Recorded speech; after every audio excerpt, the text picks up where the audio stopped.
Wow. In the Philippines, it is regarded as the tree of life simply because of what it provides. It protects, it heals, and it feeds. Now, apart from the water, a mature piece of this fruit can be processed into cosmetics, oil, soap, and other beauty products. Now, while the coconut has always been a feature on the Barbadian landscape and we have enjoyed the water from this fruit, no one would deny that it has quickly become an industry or perhaps a business in Barbados. The coconut, something for everyone.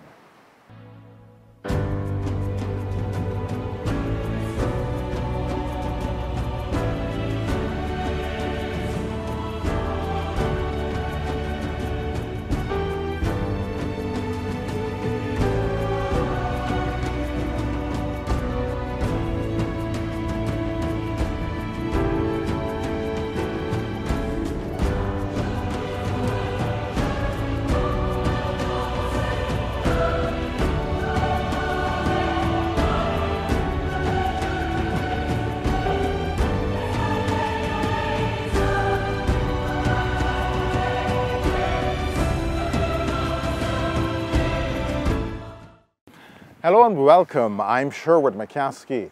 My colleague Carla Daniel now takes us on a special journey of the coconut. Today we are going to be talking about the ubiquitous coconut tree.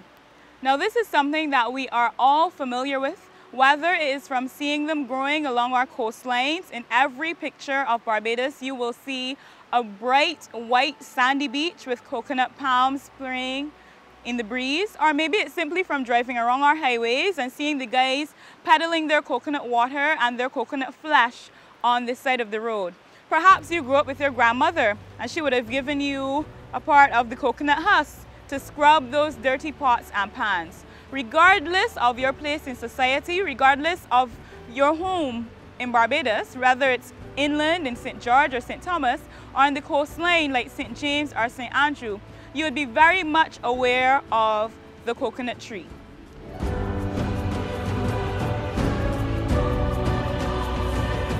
Now, the question really is the coconut tree a tree or is it a plant?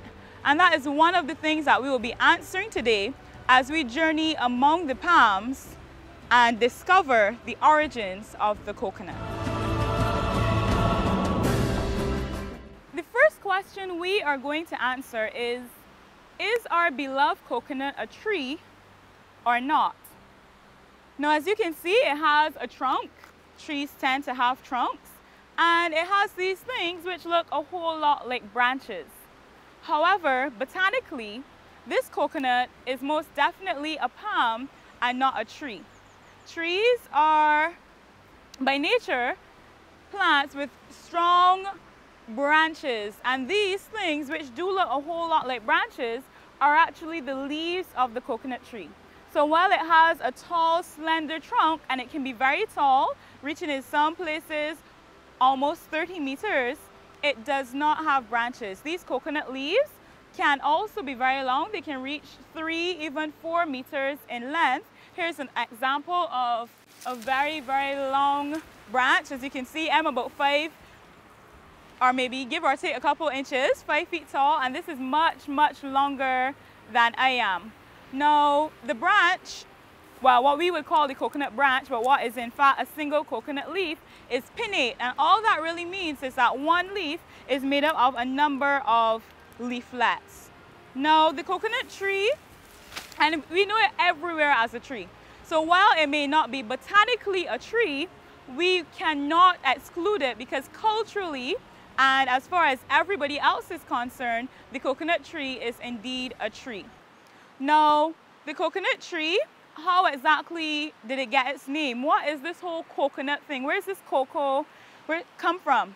Now, some people believe that it's due to an Iberian word, el coco, and this was used to refer to a hairy monster. And if you've ever opened a dry coconut, you would see that that hard seed is encased by a dry, hairy flesh, and people believe that's where this similarity arose from. Others believe that it's from a Portuguese word meaning monkey, cocos, and that's because the nut has 3 germinating pores, and when you look at it just right, it looks exactly like a monkey face. So regardless of the origin of the word, it has become so synonymous with this plant that wherever you go, once you hear the word coconut, everybody knows exactly what you are talking about. Now, how do you identify a coconut tree? A coconut tree has a long, slender trunk, which may range in color from a light cakey colored brown to a pale or dark gray. Now, this trunk is marked by a number of rings, and these rings are actually scars that were left when the leaves would have fallen from the trunk. Now, the trunk is crowned by a number of tall, long, spiky leaves, and you also have the typical coconut fruit, which is usually a bright green to a bright yellow color when green and grows in bunches almost like grapes. Now, when you see a coconut tree, you see a tree that many people have referred to as the Swiss Army knife of the plant world. What exactly do they mean by that? Well, this tree, which has traveled all around the world, when persons were first colonizing countries, coconut tree was first brought to the west coast of Africa by the Portuguese. And from the west coast of Africa, material from those plantations were taken over to the Americas by the Europeans. So all of the coconut trees throughout the West Indies would have originated from that plant material, which was found in the west coast of Africa but originally brought from the Indian Ocean. Some of that material also made its way to the coast of Brazil, where coconut plantations can still be found today. Quite a lot of research has been done over the years about the origin of the coconut fruit and palm. Areas of research point to the South Asian soil. Other areas of that research point to the region of South America. Now, in calling attention to the origin, Carla talks about fossils found many years ago. But where did this amazing tree originate? We know that currently the coconut tree is found in almost every tropical region of the world, but where did it first come from? Now, fossils have been found in New Zealand to show that 15 million years ago, coconut trees were thriving on the New Zealand coastline. Fossils even older than that have been found in Asia. In Bangladesh, it is widely accepted that the oldest fossil records of coconut trees exist. And even before that, there are historical texts in Sri Lanka which show that coconut trees existed there as early as in the 1st century BC. There's, however, a lot of controversy surrounding this issue. Kenneth Olson and B. Gunn have used modern DNA techniques to attempt to bring some clarity to this very widely debated topic. They would have taken samples from 1,300 coconut trees all along the world. And what Olson described as an expected mishmash didn't exactly occur. Because coconut trees have been taken around the world by colonizers, explorers, and travelers for thousands and thousands of years, he believed that it would be almost impossible to decipher the mix of genealogy and DNA sequences that he would have found. This was, however, not to be the case. What his work surprisingly revealed is that the genealogy of the coconut shows 2 distinct lineages of cultivation. One originating in the Pacific Ocean, which would have included areas such as Indonesia, Malaysia, and the Philippines. The other in the Indian Ocean basin, including places such as Sri Lanka and southern India. Now, we know that our coconut material here in the Caribbean region would have come from West Africa, and the origin of that material is the Indian Ocean basin. From the Indian Ocean, Carla now takes us to the scenic northeastern coastline of Barbados.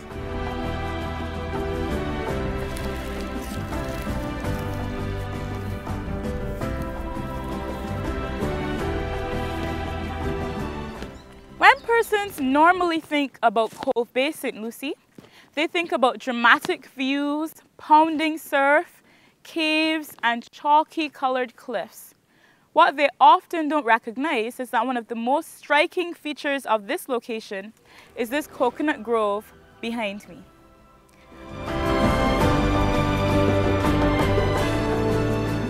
Now, this coconut grove sets the perfect scene for the story that I'm going to be telling you today.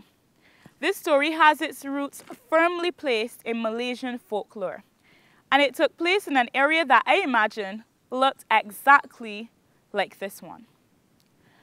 There once was a very, very old man. He was believed to be perhaps 1,000 years old, and he lived on the shoreline in a cave, perhaps like one that we could find around this area. Now, this man was thought to be very wise. He knew everything. He had an answer for all of people's problems. So persons would often go for him, seeking solutions for whatever issues they had. Maybe it was illness. Maybe they just needed advice about their love lives. This morning in particular, a young man turned up at the entrance of his cave. He had one simple request. He wanted to be useful to people for the rest of his life. The old man pondered his request for a short time, went into the back of the cave, rummaged around. At this point, the young man was a little bit apprehensive because he really was not sure what type of answer he would get to his question. After this, the man pulled a box out from the back of the cave, handed it to the young man, and said, "This is a magic box.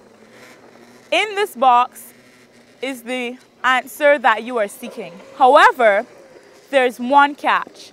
You can only open this box after you have reached your home." Now, this young man took the box, he said thank you, and he was overjoyed. He immediately left the cave and set out to go to his village. Now, as he was walking, the box began to get heavier and heavier, and soon he began to be filled with curiosity. He started to wonder, is it something to eat in this box? Perhaps it's something made of golds or riches and I can sell it and make some money. He got more and more curious, and soon his palms started to itch. Eventually, not being able to take it anymore, he opened the box. And immediately he was turned into, you might have guessed it, a coconut tree. Now his wish was fulfilled. The coconut tree, being useful in so many ways, allowed him to be useful to his villagers for the entire lifespan. However, it did not end exactly as he would have hoped. And if that were not enough, Carla now takes us to Tahiti and shares a legend. Not surprisingly, in light of its origins in the region, the coconut tree is one of the most common trees in Tahiti and her islands. The Polynesians tell a story about the creation of the coconut tree, and it involved a beautiful girl with sun-kissed skin and long silky hair. Her name was Hina, and she was betrothed to the Prince of Eels. Now, Hina was terrified because of his physique. He had an enormous body and a gigantic head. Afraid to be married to him, she ran away and went to the house of the fishing god Hero. Now, Hero was dazzled by her beauty, and he felt sorry for her because of her sad story. He plucked a strand of her hair and used it to fish the Prince of the Eels out of the river. Once fished, he chopped his body to pieces, keeping the head. The head he wrapped in leaves and he gave to Hina. He told her that now her problems were over, finally, and she could return to her family. But there was one thing. Once she got to her family, she could destroy the head of the Prince of the Eels, but she could never put it on the ground. Before he had died, the Prince of Eels had looked Hina in the eyes and said to her that men, including her, that hated him, would once kiss him on the lips and thank him. And even though he would die, his promise would last eternally. Now Hina was overjoyed. She was relieved to be free from that huge burden, and she immediately left and ventured on to return to her family. Now this journey was a long and arduous one, and as time passed, Ina forgot the warning from the gods. One day she was hot and sweaty, and she passed an inviting river. She decided to take a bath, and she set the eel's head down on the ground. Immediately as she put it down, the eel's head penetrated the ground, and from it grew an enormous tree. This tree was the coconut tree. It had a solid trunk similar to an eel's body, and from the top grew fronds of leaves that looked exactly like hair. Now this tree was considered to be taboo, and Ina was cursed by the gods to remain close to the river because of it. Men were prohibited from going anywhere near to the tree.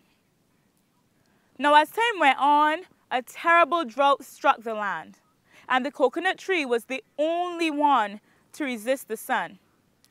As men grew more and more desperate, they eventually turned to this last tree that was standing and plucked her fruit. From it, they obtained a delicious water and a nutritious meat. But in order to get that water, they had to puncture one of the 3 holes on the top, which many recognized appeared to be a face with 2 eyes and a wide, gaping mouth, screaming in horror. Clearly the face of the eel god in his last moments. Now Ina too eventually was forced to drink from this fruit. And as her lips touched that wide, gaping mouth, the prince of the eel's prophecy was finally fulfilled. Now let us take a look at the pollination of this palm. Now, coconut trees, when they flower, they have both male and female flowers on the same inflorescence. These flowers may be cross-pollinated, which is where pollen from another tree will come to that tree and the flower will be pollinated. Or they may be self-pollinated, where you get pollen coming from a male flower going to a female flower from the same plant. Now, these flowers in turn produce fruit, which is what we know as the coconut. Coconuts will naturally stay on the coconut tree until they've dried. And once they've dried, this is when they become all brown and light, and then they will fall from the coconut tree. Coconut trees typically grow along the coastline, and these coconuts will eventually end up in the water where they are quite buoyant because they're very light. Coconuts can travel very long distances in the water, and they will maintain their germability, meaning that they will be viable for quite a long time. Now, once this coconut washes up on a sandy shore, then you'll get the radicle breaking through one of the germinating pores, and that coconut will start to germinate and grow into a small tree. Now exactly where are they generally found? What about their preferred temperature, rainfall? Where do they grow well? Now, coconuts are mainly found in the tropics, even though you can sometimes find them as far north as Norway, where they're grown under very special conditions. Coconut trees prefer temperatures on average of about 27 degrees Celsius, and while they're able to tolerate dry, saline conditions, they often need rainfall of about 100 to 120 centimeters per year. Now, because coconut trees can tolerate saline soils, you might think that they are wonderful trees to plant on the beach. However, the coconut tree root system, which is very fibrous and very shallow, does not necessarily make it a good tree for holding our sandy coastlines together. Because what happens when we have rough waves is that the waves will wash the sand away from the base of the coconut tree, and it will expose those roots. Once the roots are exposed, then you get the sand being cut away from underneath the root ball, and eventually the coconut tree, because it is so top heavy, will start to lean. Once it leans, it eventually falls over and loosens the surrounding sand, meaning that the next few waves will erode even more of the coastline. So while coconut trees are very, very prominent on our coast, they're not something that we would suggest you plant on the coastline because they do not hold the sand together as well as other species, for example, the manchineel and or sea grape and almond trees.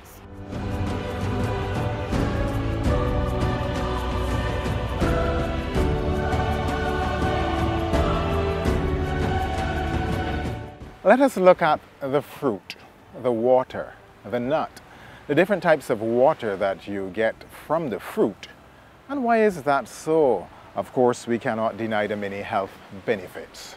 Now we started talking about the coconut tree fruit. Now this is one of, I would have to say, the most useful fruits that anybody could ever find. Now the coconut tree fruit is full of a delicious water. Fruits vary in size and shape. Some of them can be as big as a man's head and can weigh 1 to 2 kilograms when they're green. Now this coconut water takes a variety of forms. If you've ever had coconut water, you will know you can get some water that tastes almost light and sweet and carbonated, very fizzy, and other water which has a more green and grassy taste. And this taste may be determined by the ripeness of the coconut as well as the particular tree that the coconut fruit was obtained from. But one thing that is very certain is the health benefits that can be derived from the coconut water. In addition to the coconut water, you have what is called the coconut flesh, and that coconut is used in a variety of culinary dishes, from being used in curries to rice, as well as being used in sweets, such as our local sweetbread and our sugar cake.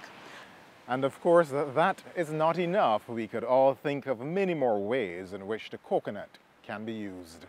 Now in addition, the dried flesh or meat can also be used to produce coconut oil. And this coconut oil is again used for cooking, and it's believed to be one of the healthier oils. We're going to talk about that a little bit later. But it can also be used to place on your skin. It can be used for your hair. It has a variety of uses. Now the husk from the coconut, people have used that in craft. People use the actual hard endocarp. They use that to make jewelry. It can be burnt to make charcoal. There are so many uses that we do not have the time to talk about all of them today, but we will definitely be getting to them at a later date when we talk about the many uses of not just the coconut fruit, but the entire coconut tree. And we do look forward to joining Carla again next week at the same time and learning of the many uses of the coconut and the coconut palm. I'm Sherwood McCaskey. Thanks for your time. This has been The Coconut, something for everyone.